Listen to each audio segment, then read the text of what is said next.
this meeting. She has another meeting to attend. I just want to ask if there are any changes to the agenda. No. I see nobody's hand up, no comment. And I have not received anything via public comment. So I'm assuming that we will not have anyone here for public comment. And the chair's report is going to be pretty short.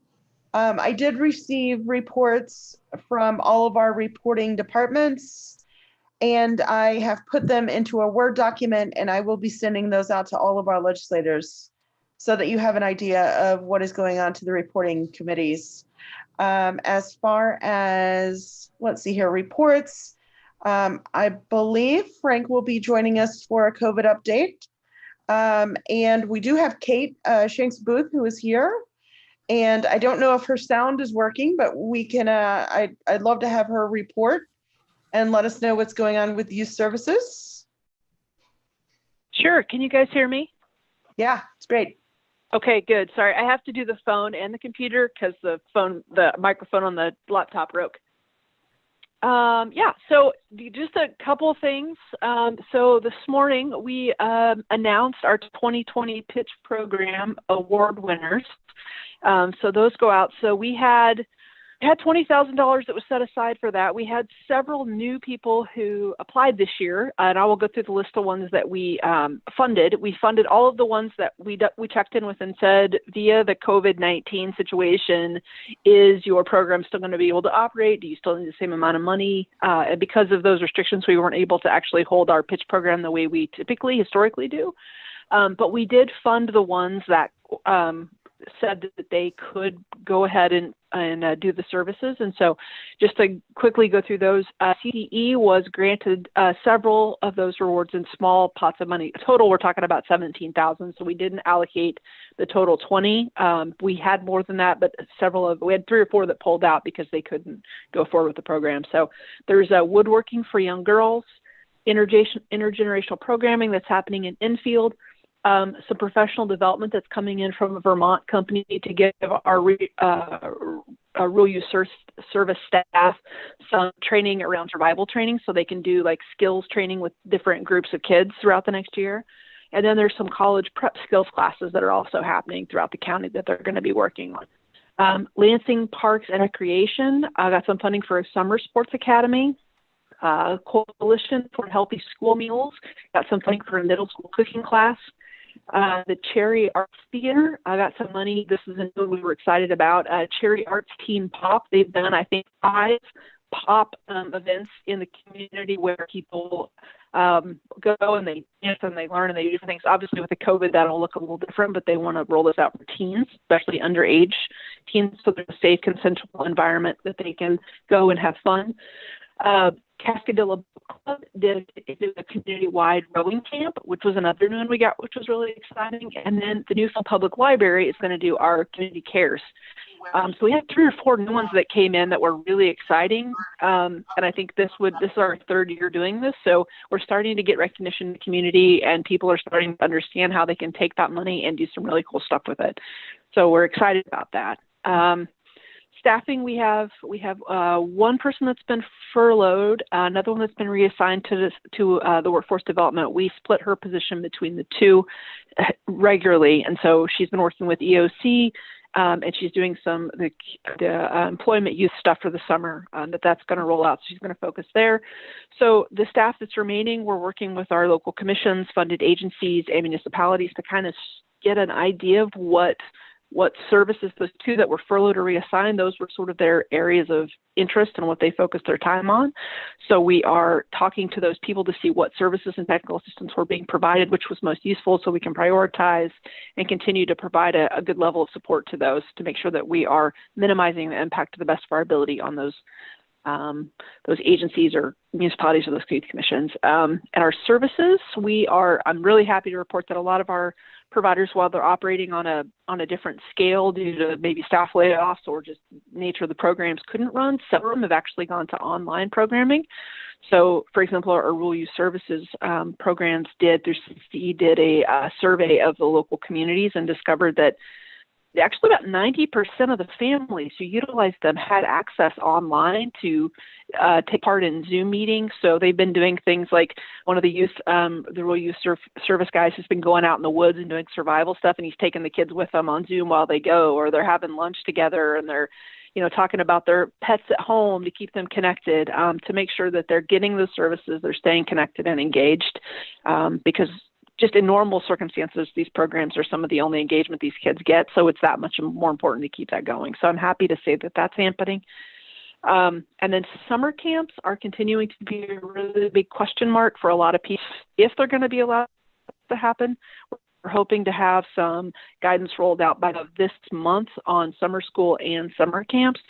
There have been several camps that just given the CDC put out a sort of best practice, what they might implement if summer camps are allowed to do so. Things like children 2 years of age and older, they are requiring or saying that they would require face masks. So you can imagine how difficult that could be for a 2-year-old, much less a 5-year-old. And just social distancing, no field trips. And so a lot of people who run these camps, they operate oftentimes in a very small margin.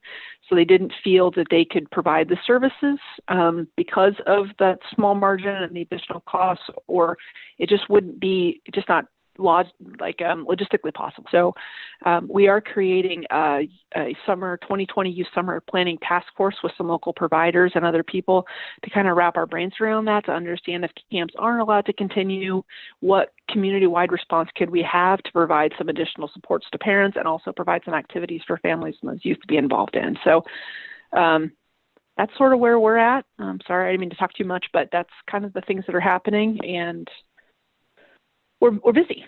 Great. So thanks, Kate. Are there any questions? Yeah, for Kate? absolutely. Okay, I don't see any hands. You got a thumbs up Awesome. from Thank you. Amanda. I like that. Thanks. Okay. 2. All right. Okay, next up, Lisa Monroe, would you like to give your report? Sure. I guess you could, I'll show my face now. Hi. Hello. How you doing? Good. Good. So I definitely don't have as much to talk about as Kate did. But, since the last report that I gave, we're pretty much doing the same things we were last month. Now working on our reconstitution of operations plan. In light of the furloughs, we had 3 people that are partially furloughed and 3 people that are fully furloughed at this point. Still managing things okay. Really, that's the only thing that had changed from last month. But I did want to also recognize that May is Older Americans Month, and I did have a proclamation sent in for tomorrow. Normally, we would have our annual luncheon in May. That didn't happen because of everything, and even NYSOFA at the state level has usually a Older Americans Day that they celebrate the outstanding volunteers from each county. So that's been postponed. It may eventually be canceled. They're trying to highlight the volunteers in a different way, which we're not quite sure how that's going to turn out at this point, but it might have some media coverage and different things like that we'll be able to share. But I did want to announce that our 2 volunteers, because this process starts in January, so we actually did go through the process and picked the 2 volunteers, and we have John Kevin O'Connell, who is actually a resident at Cuga Ridge, so he's one of our volunteers, and the other one is Elizabeth Betty Conger, who is from Groton, and so they will both be recognized in some way. It won't be through our annual luncheon as normal, but I'll keep you posted on that, and hopefully we'll be able to push it out through our public information sources and things like that. That's great. Thank you. You're welcome. Are there any questions for Lisa? Amanda. Okay, I do not see any hands up. Okay, Reverend Ken Clark is here. Shauna? Yeah, yes, Martha.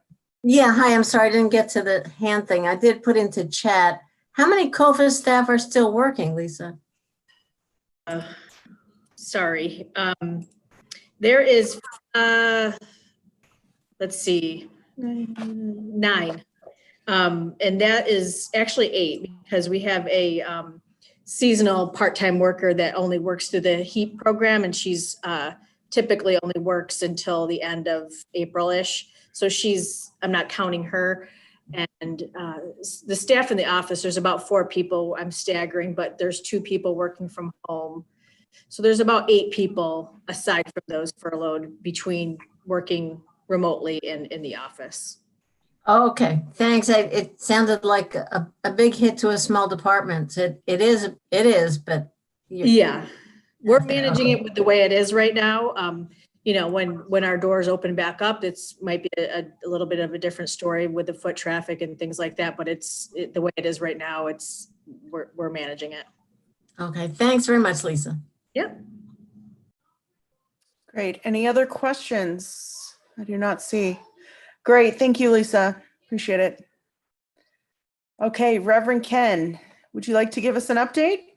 Well, hello, everybody. Hello. Just want to give you a brief update on OHR. Given the budgetary issues in which all the departments face, we had to furlough one of our staff persons, and we're currently constituted by myself and Carmen Arroyo, our longtime receptionist at this point. I've been in touch with the furloughed staff, and she participated in the town hall Q&A on Friday. And we'll keep her abreast of these types of opportunities as they ensue to keep furloughed staff connected, and then just to check in on her just in general. And she's, she's doing okay. We also too have been working or have submitted our ROOP, and we're going to be seeking further guidance in terms of what that means for us, given the configuration of our office, which has a number of small spaces, and the most expansive space that we have is in the conference room. But what reopening would look like in light of those circumstances in order to take the most important precautions. But once a determination is made that it is safe enough for us to open, we will begin by scheduling by appointment only. We won't permit walk-ins, at least not immediately, not in the phase 1 process. And meetings will be limited to basically a 2-person maximum in the conference room. We would take out half of the seats in the conference room. There are 12 seats there, so we'd have 6 seats there just to accommodate public distancing. And we would have people wearing masks and gloves and washing their hands and that sort of thing, and follow the directions in terms of the hourly wiping down of high-touch areas, that sort of thing. So that's what we envision would be how we begin in terms of phase 1, and get some further advice and consultation with facilities on that. We would also too have a plexiglass barrier that placed in the reception area as well. And so we are in process of getting those pieces in place. I have been meeting weekly for over a month now with the Ithaca Asian American Association's anti-virus task force. They've begun a campaign stressing that COVID-19 has no nationality, and it's basically a poster and sticker campaign. I attached the poster with the report that I submitted. I had attempted to show that on a Zoom the other day, and it didn't work out too well. So but that will be visible for all to see eventually.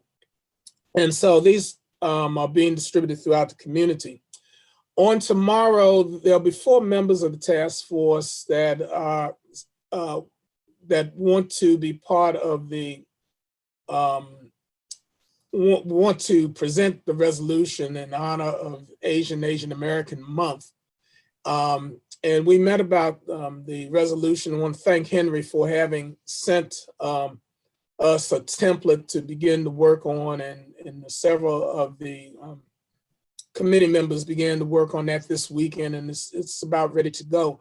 In that resolution, there will also be a section in there which will honor the life and legacy of Professor Suji Gage from Ithaca College, who died suddenly, and who was a very significant scholar and activist and community member in terms of the study of Asian and Asian Americans, but also in the larger IC and Ithaca communities.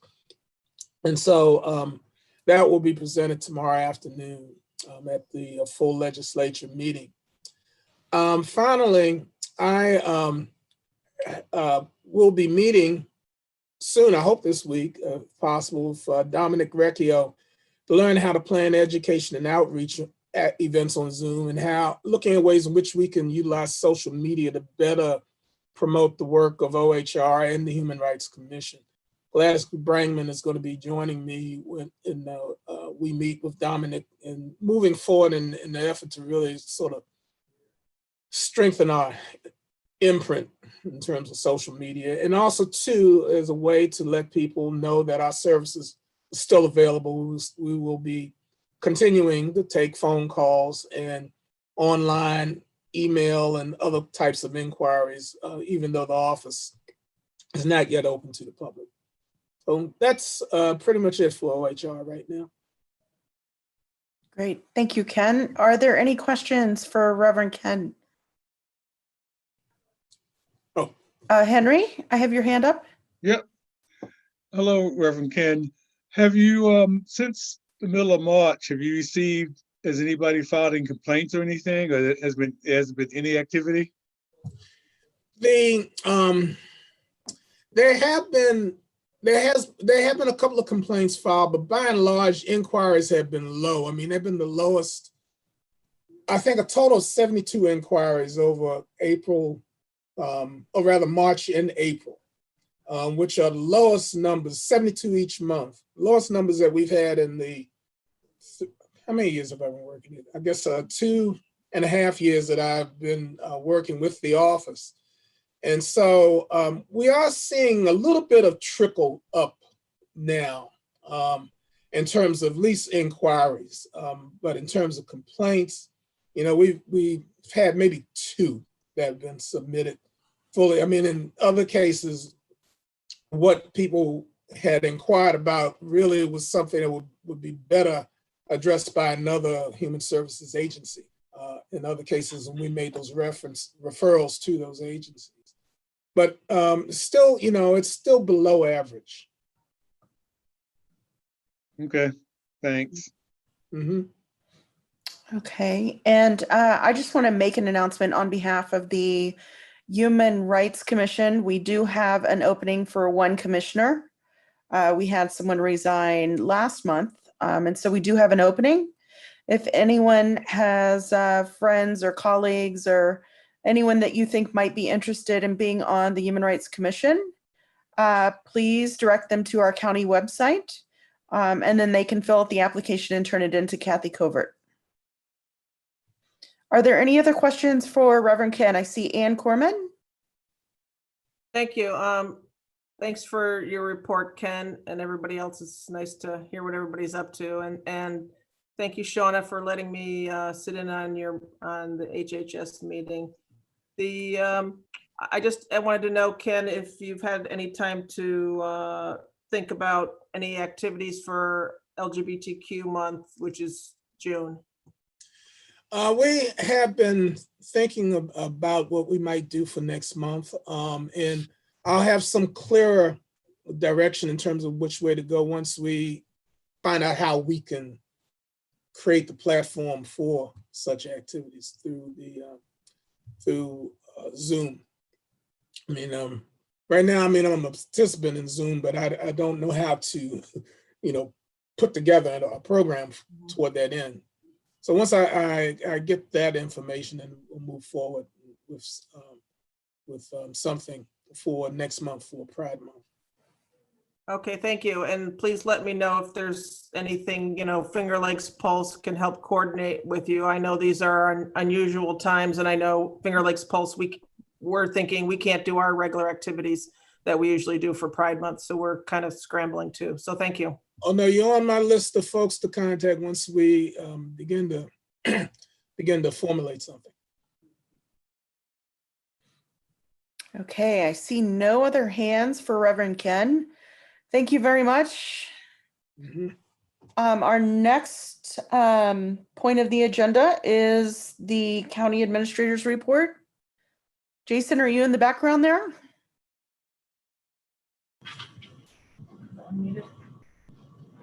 Right here. How you doing? Hello. Thanks, Amanda. How you doing? We're all right. All right. So our update. I don't really have anything to update. I guess I was just, happy to answer any questions. I don't have anything specific to update right now, other than, after the last legislative meeting, we did make those. We are sending out contract amendments to our providers, a lot of supporting agencies. A lot of those are the agencies that work through the Human Service Coalition. Most of those agencies report to HHS. Outside of that, we have. I don't have anything really new to update, other than what I sent out last night to the legislature and Wednesday of last week.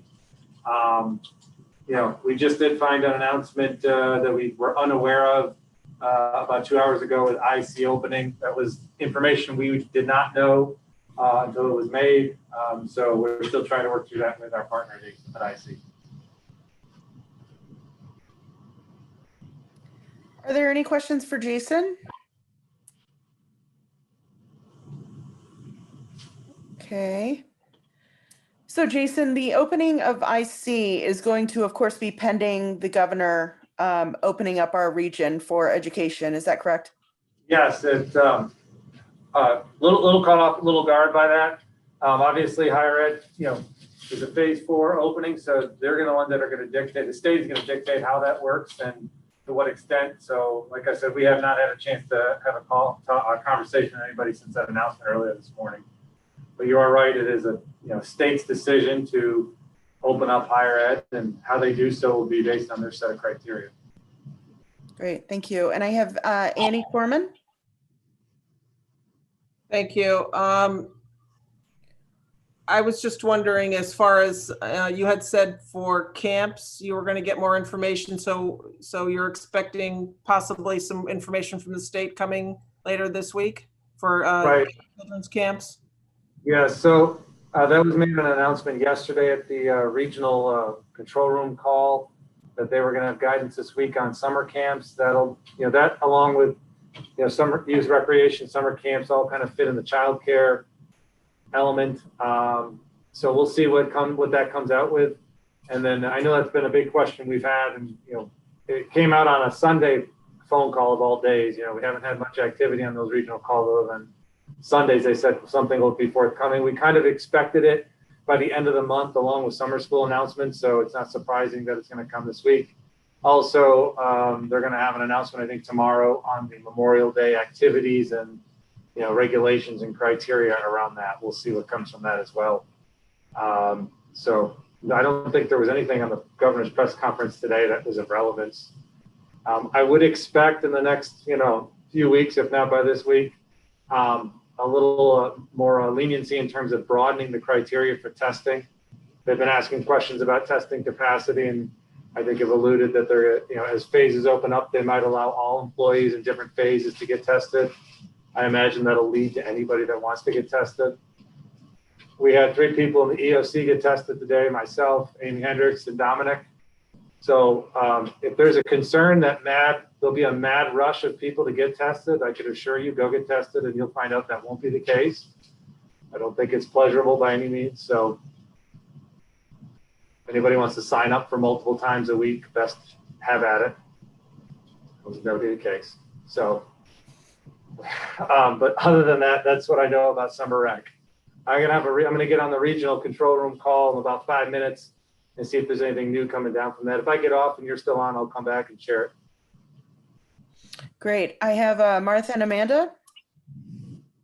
Well, Amanda's a committee member. Go ahead. She should go first. Did you Cool, hear- thanks. Well, Jason, something that the governor did say today, I don't know if he was just saying it, but he said, if you have any symptoms, go get a test, go get a test. I mean, he made it sound like anybody should be getting a test if you have any symptoms. Yes, if you have symptoms, you should get a test.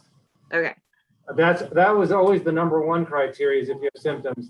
Where I think it's going to open up is to, if you're not symptomatic, you're not an essential worker, and you're not a skilled nursing facility worker, you're not phase one or any of the phases, anybody, the general public, I think that's probably where it's going to end up going, is anyone in the general public that wants to get tested can get tested.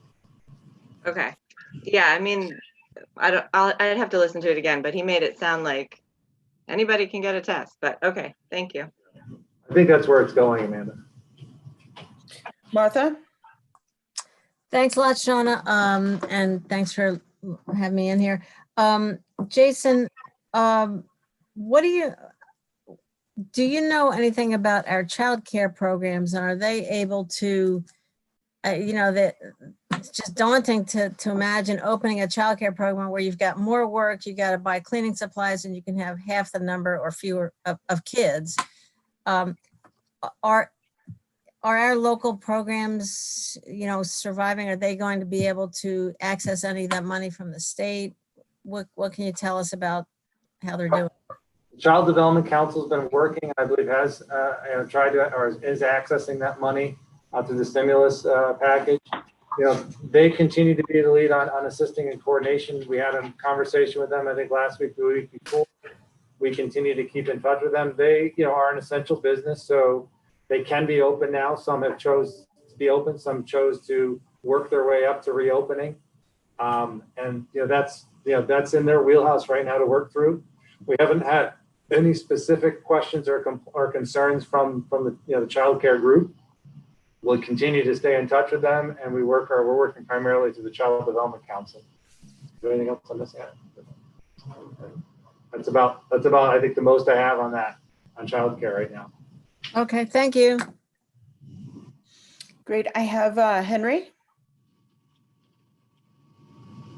You're on mute, man. Yep. Jason, in terms of going from phase one to phase two, is it just going to be based solely on the testing numbers? So there isn't exact structure as to how you go from phase one to phase two, then phase three and phase four. What everyone is assuming is the case, and I think even the state reps have kind of implied it, is that as long as you maintain your metrics throughout that period of time, through the next 2 weeks of phase one, you would most likely graduate to phase two and then to phase three after 2 weeks of sustaining those metrics. So the intent of the metrics monitoring is to determine if movement to a phase has triggered a negative result in terms of increased case number, positive case numbers, or increased hospitalization, so on and so forth. So assuming that your metrics don't change in your region or they are maintained, you would then be eligible after a 2 week period of time to move to the next phase. It's unclear right now as to whether or not that'll be an automatic move.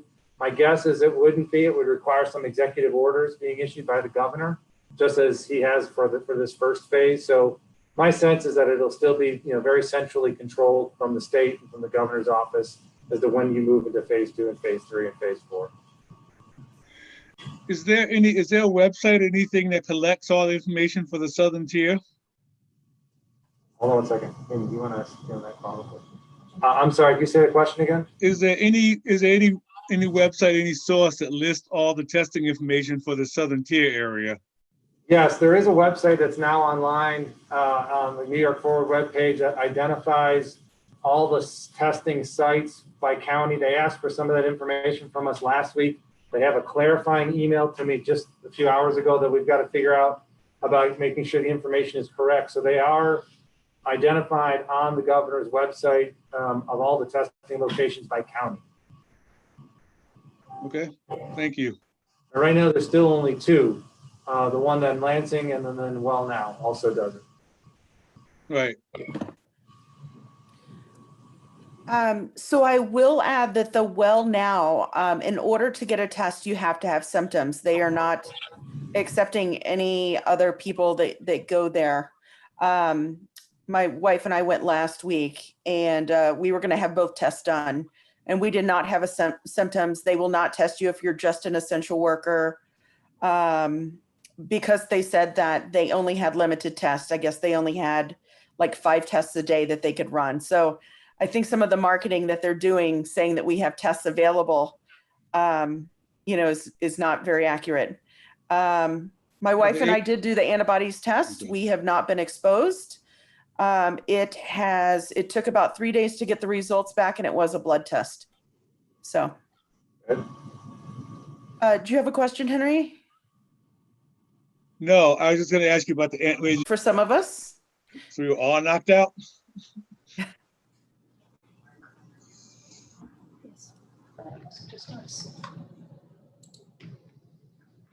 Welcome back. Okay, I think we are actually ready to move on to Frank's report. And he was also going to provide us with an update on testing that's been happening in our senior living and skilled nursing facilities. Good afternoon, everyone. The room emptied out, so I don't have to wear my mask, but I talk to you.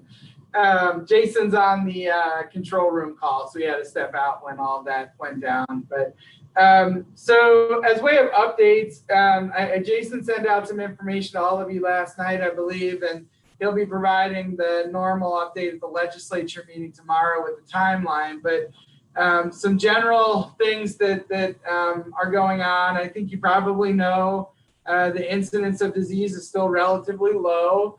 We did have 2 new cases over the weekend, but we're still trending at an almost 0 incidence rate with that 1 remaining hospitalization that we've had for a while.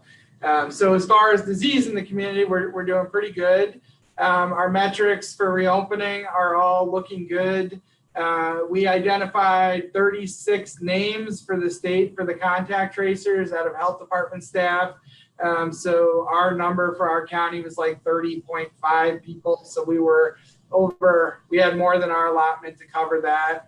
And those folks have almost all completed the 5-hour training that the state is using for contact tracers. So we're in a good position related to that.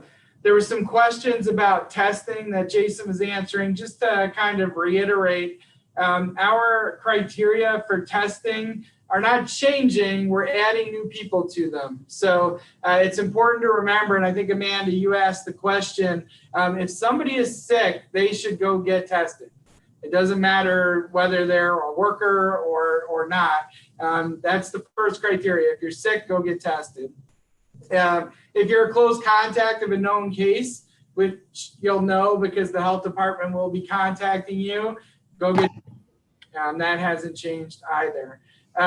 Essential workers, those folks that have been working right along, they're eligible for testing. Individuals that have been notified by the health department that they could have been exposed to a community source, such as the Green Star, Mirabito, or Wegman situation, they should go get tested. And then they've added recently those workers in phase 1. All right, so if you're now working because your business is opening in phase 1, you're eligible for testing.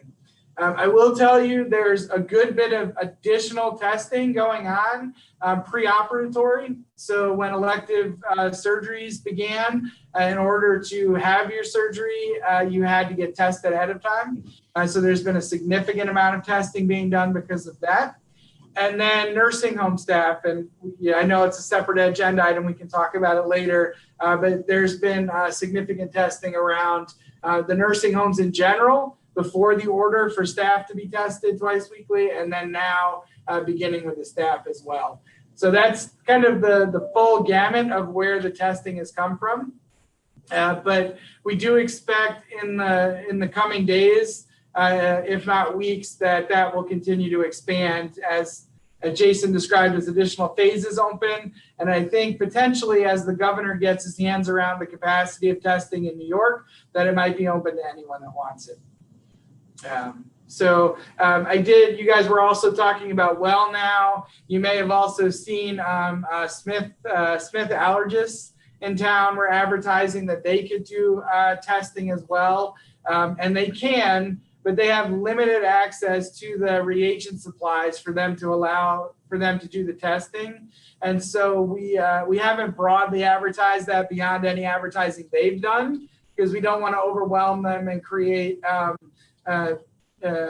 unreasonable expectations from the public and have them go to one of those locations and be turned away. So our focus has still been on the CHS site at the mall and supporting them through those efforts. Much of our attention has shifted. Obviously, the nurses are still working 7 days a week. They were there Saturday and Sunday, continuing to make their calls and doing the contact investigations around the new cases. So those efforts kind of continue as a baseline through all of this, and will continue, for the foreseeable future. But our efforts here at the EOC have shifted a bit towards the reopening, as we're all, trying to understand that. We've held several industry-specific calls. We had the landlord associations on last week, trying to gauge with them their concerns, particularly about people returning to the area, whether it be students or others, and wanting to be prepared. And it sounded from what we heard from them that they've got a lot of good plans in place. So that was good to hear. So we're continuing to do those types of things as groups come up. Obviously, we're working with higher ed and trying to inform their decisions as they move forward as much as possible. Cuyahoga Health Systems continues to be an amazing partner in all of this. They've stood up significant testing. They've dealt with a 750 sample day, I think it was on Thursday, when we had the Green Star situation as well as the nursing home mandate all happening at the same time. And wait times got a little bit longer at the mall, but they got everybody done, and we're super successful at that. So we really do appreciate everything that they've done for us through all of this there. So I think that's kind of my general update. Jason covered a bunch of it too. I'm happy to answer any questions that you guys might have. Committee members, do you have any questions? No? No? Okay, anyone else have any questions? Martha? Yeah, thanks very much, Shauna. Thanks for this report, Frank. So do you have any sense whether higher ed are they gonna do any of their own testing? I mean, they've got their own medical facilities. Are they gonna do anything on their own separately from CMC? So I know they're in communications with CMC, and that's part of what we've been trying to help facilitate. I don't know that there's any final answers for that, but I would remind you that the testing has multiple components to it. It has the ability to collect the sample, and then there's also the ability to run that sample and get a result from it. And those two things are separate, and being able to do both is challenging because not many places are doing both. CMC has stood up the ability to do some testing locally, so they are doing both. But in most instances, the sampling folks are then sending tests off somewhere else to be processed. So I don't know, we don't know for certain what Cornell's approach is going to be. We're having conversations with them about what would be appropriate as in the amount of testing and who should be tested and when they should be tested. And then I know they're communicating with CHS about capacity to understand if there's a local source or do they need to look externally for that. And I would tell you that I have been encouraging them to work with CHS. CHS stood this up when it was hard, right? And they really stepped up and figured things out and now have put themselves out there. And it's important that we support them as other places and labs, now that it's become a bit easier, the stand-up testing are starting to fill in. We want to make sure that, you know, CHS is supported and is sustainable moving forward for us. So we've been encouraging that. Ultimately, it will be up to the organizations to decide who they're going to use for their testing. Okay, great. Thank you very much. Any other questions? Okay, Frank, would you like to give us the assisted living, senior living, skilled nursing facility update? Sure. Yeah. So that one's been interesting. It took most of last week trying to navigate through that. So a week ago, this past Sunday, the governor announced that all nursing home assisted living facilities staff needed to be tested twice a week or be deemed ineligible to work. I agree that those folks should be tested. And should be tested on a regular basis. The amount of time between tests, you know, you could argue what's appropriate, what isn't. I think the biggest challenge for staff is it's not pleasant, right? And to have to do that twice a week is not going to be pleasant for them. But it is our most vulnerable population. We've been extremely fortunate here that we haven't seen a situation where we've had significant illness in a nursing home or assisted living facility.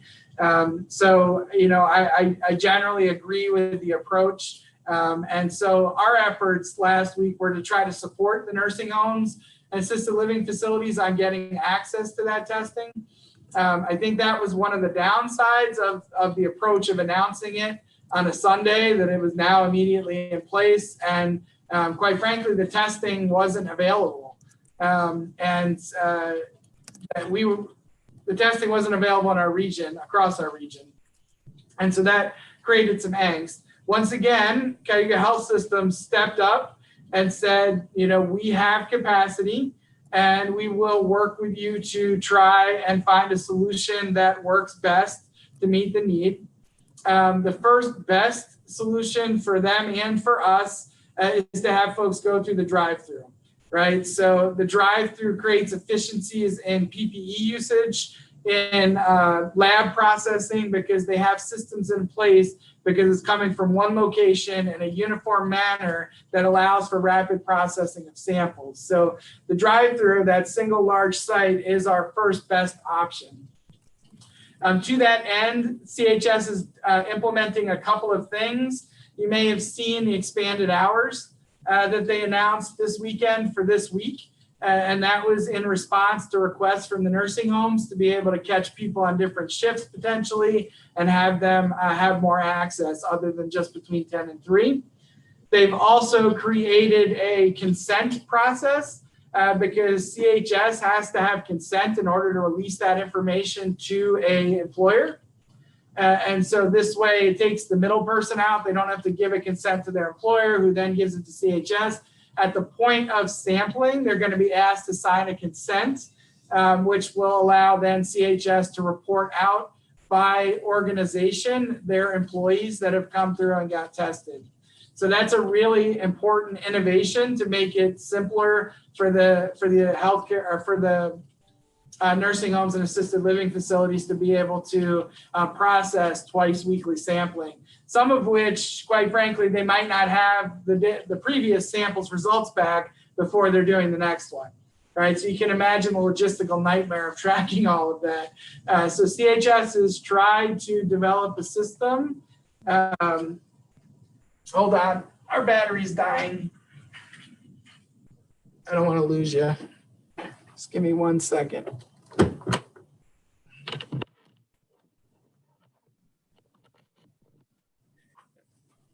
Ooh, hold on 1 second. All right. Sorry, power's back. The being able to process that quickly was a big part of this. So they're putting the finishing touches on that, and by middle of this week, they expect that to be operational. So a nursing home or assisted living facility employee would go to the drive-through. They would identify that they work at a facility. They would sign a consent, and then once the results come in, the hospital would be able to report by facility to that facility all of their employees that have been tested. So that was kind of the first phase of what they developed. They're also working with the nursing homes. So if they were interested in doing the sampling themselves on site, CHS would go there and train their staff on how to do that. And then they would transport those samples to the hospital to get processed for results. That's better for the employee and the organization. It adds a lot of variability to the process because now you don't necessarily have as uniform a process, a uniform timeline. It really requires coordination and scheduling to make sure the lab doesn't get overwhelmed and that everybody gets processed timely. So that is the kind of the next phase that they have available to them. And then of course the facilities always have the option, if they want to take the samples themselves and they have a relationship with another laboratory, they can send them, wherever they want to get their results if they so choose. So as of Friday last week, all of our nursing homes and assisted living facilities attested in some form that they would be able to meet the mandate. Some of them submitted their own attestation after their lawyers reviewed it because of some of the concerns, but all of them have sent something in saying that they will be able to comply. So that's the good news. Now we have to actually make it happen, right? So the plan is in place. Now we've got to get folks in and get them tested. We're going to have to deal with employees that don't want to do it and what that means from staffing perspectives and all of those things that go along with it. But at least we've got the part about access taken care of, at least as far as we can tell. One last thing, the governor announced today that he was sending out 320,000 test kits, which essentially means sampling kits. I wish he would use the language more precisely, but 320,000 sampling kits that are being sent directly to nursing homes. We don't know exactly how much they're going to get. They should also get some PPE along with that so that they can collect their own samples. I don't know what that's going to mean for our nursing homes and whether they're going to choose to continue to use CHS or if they're going to try to find another laboratory now that they have readily available supplies. We don't know if that's a one-time shipment because it's only enough supplies for 1 week. For each nursing home or out based on their staffing numbers. The state has not said whether it's going to be they're going to have another shipment next week, right? Because this is a weekly requirement. So we're keeping our eye on that. But it is good to see supplies are flowing because that has been one of the biggest challenges. It would have been a little better if they had used their emergency management processes and had them come through us for distribution so we can understand who had what and who was using what. But it's good that it's getting into the hands of the facilities. So that's kind of where we are today. A lot of information. I'll stop there and I'm happy to answer any questions. Great. Frank, can you talk a little bit about the risks from actually getting the test done? Have we had anyone that's had adverse effects from the test itself? Not that I'm aware of. I think the only thing that I've heard about is in rare instances a bloody nose for the nasal pharyngeal ones, but there shouldn't be. And Dr. Pacharczyk, the head of the lab at the hospital, answered this question a few days ago to the nursing homes, and there shouldn't be any adverse impacts just from taking the test. It's uncomfortable. There's no doubt about that. It's not comfortable, but it shouldn't cause any harm. And so people should be okay getting tested. Okay. And can you tell us if Cayuga Health Services, are they getting paid per test? So the hope is that there will be money through the stimulus bills and others for some of this. They're still navigating it. They are collecting health insurance information from those that have it and submitting for that. But the last that I had checked with them, they had received some monies in from insurance, but it was still early, right? Early in the beginning, they weren't focused on billing. They were collecting the information, but they weren't billing. And now they're getting to the point of actually doing the billing to see what happens. But the insurance billing isn't going to cover the totality of the cost. It might cover the test, right? The processing of the test. So if you look at your bill or your bill of service that you get when you go to the doctor, when you have a test run, there's the cost for the test, and then there's the cost for the doctor, right? Or the healthcare provider that does the test. It's that part that we don't yet know about how that's going to get covered. We're expecting, and the hospital's expecting, that there will be money that comes through the stimulus bills to help pay for it, but they are not making money off this by any means. Hey, are there any committee members that have questions? Okay, I see no hands. Henry? Yes, thanks for the report, Frank. Do you know how many nursing home workers or skilled care workers are in the county itself? There's about 500. Okay. Also, well, okay, that's it.